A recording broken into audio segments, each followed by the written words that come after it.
નમસ્કાર મિત્રો, સ્વાગત છે તમારું અમારી YouTube channel Gujarat jobs and ન્યૂઝમાં. મિત્રો, સૌથી પહેલા તો સર્વે મિત્રોને દિવાળીની અને નવા વર્ષની હાર્દિક શુભકામનાઓ. મિત્રો, આજે કાળી ચૌદસનો દિવસ છે.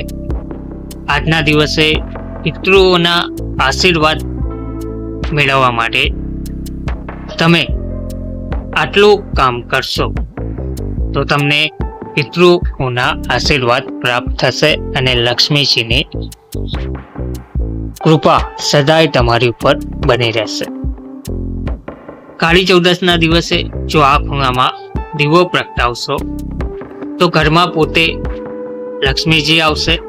આ સ્થળે દીવો કરવાથી પિતૃઓના આશીર્વાદ તમને પ્રાપ્ત થશે. નરક ચતુર્દશી, જેને કાળી ચૌદસ અથવા તો નાની દિવાળી તરીકે પણ ઓળખવામાં આવે છે, દિવાળીના 5 દિવસીય ઉત્સવનો બીજો દિવસ છે. આ વર્ષે 2025માં આ તહેવાર 19 ઓક્ટોબર રવિવારના રોજ ઉજવવામાં આવી રહ્યો છે. આ તિથિ કાર્તિક માસના કૃષ્ણ પક્ષની ચતુર્દશી તરીકે ગણાય છે, જે અંધકાર પર પ્રકાશની અને અતિષ્ટ પર શુભની જીતનું પ્રતીક છે. જ્યોતિષીઓ અને વાસ્તુ નિષ્ણાંતો અનુસાર આ દિવસે વિશેષ રીતો અપનાવવાથી ઘરમાં સકારાત્મક ઉર્જા આવે છે અને આર્થિક સમૃદ્ધિ મળે છે. નરક ચતુર્દશીનું મહત્વ અને કથા હિન્દુ ધર્મશાસ્ત્રો અનુસાર આ તહેવાર ભગવાન કૃષ્ણની નરકાસુર રાક્ષસ પરની વિજયની યાદ તરીકે ઉજવાય છે. કથા કહે છે કે નરકાસુરે 16,000 કન્યાઓને કેદ કરી દીધી હતી અને તેના અત્યાચારથી લોકો કષ્ટમાં હતા. ભગવાન કૃષ્ણ અને સત્યભામાએ તેનો વધ કરીને તે કન્યાઓને મુક્ત કર્યા. આ ઘટના બુરાઈ પર સચ્ચાઈની જીત દર્શાવે છે, એટલે કે બુરાઈ પર જીતની અનુભૂતિ કરાવે છે.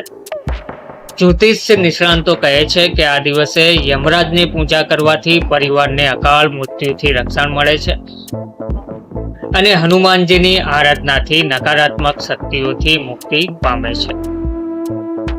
તહેવાર ધનલક્ષ્મીના આગમનનું પણ પ્રતીક છે.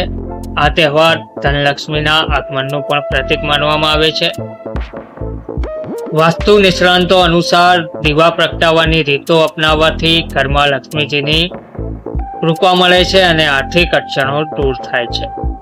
નરક ચતુર્દશીની મુખ્ય રીતો: અભ્યંગ સ્નાન, સવારે સૂર્યોદય પહેલા ઉઠીને તેલ ઉબટન વડે સ્નાન કરવું આ રીતનો મુખ્ય ભાગ છે. જ્યોતિષીઓની સલાહ મુજબ તલ અથવા સરસવના તેલથી માલિશ કરીને સ્નાન કરવાથી શરીર અને આત્માની શુદ્ધિ થાય છે, જે રાહુ દોષને ઘટાડે છે અને જીવનમાં અવરોધો દૂર કરે છે.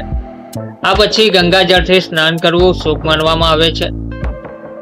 પૂજા વિધિ વિધાન અનુસાર ભગવાન કૃષ્ણ, યમરાજ અને હનુમાનજીની પૂજા કરવાની રહેશે.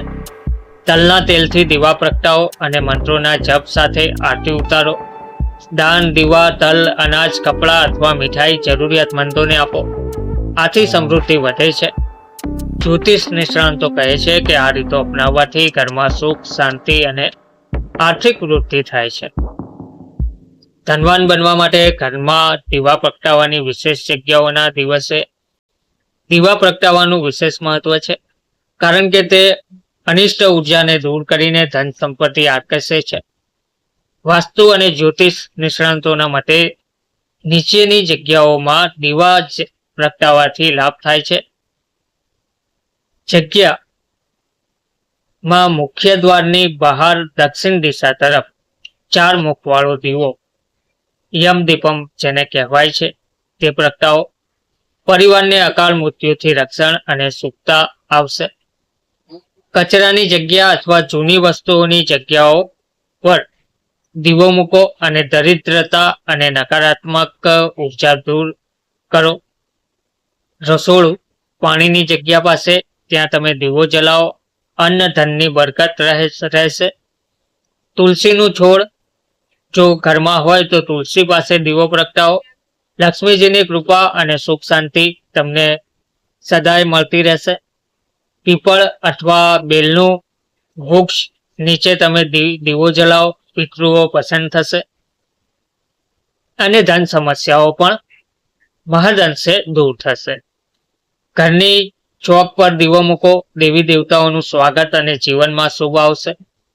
આ ઉપરાંત પૂજા સ્થળ અને ઘરના દરેક મૂળને દીવા પ્રગટાવવાથી અંધકાર દૂર થાય છે. નિષ્ણાંતો કહે છે કે તલના તેલના દીવા વિશેષ રીતે શુભ છે, કારણ કે તે ગ્રહ દોષ ઘટાડે છે. સમૃદ્ધિ માટે વધુ ટિપ્સ જોઈએ તો ઝાડુની પૂજા. ઝાડુને સમૃદ્ધિનું પ્રતીક માનીને તેની પૂજા કરવાથી આર્થિક વૃદ્ધિ મળે છે. તો આ રીતો અપનાવીને તમે નરક ચતુર્દશીને દિવસે જીવનમાં પ્રકાશ અને સમૃદ્ધિનો અનુભવ કરી શકો છો. આ તહેવાર આપણને યાદ અપાવે છે કે સારા કાર્યોથી અનિષ્ટને જીતી શકાય છે.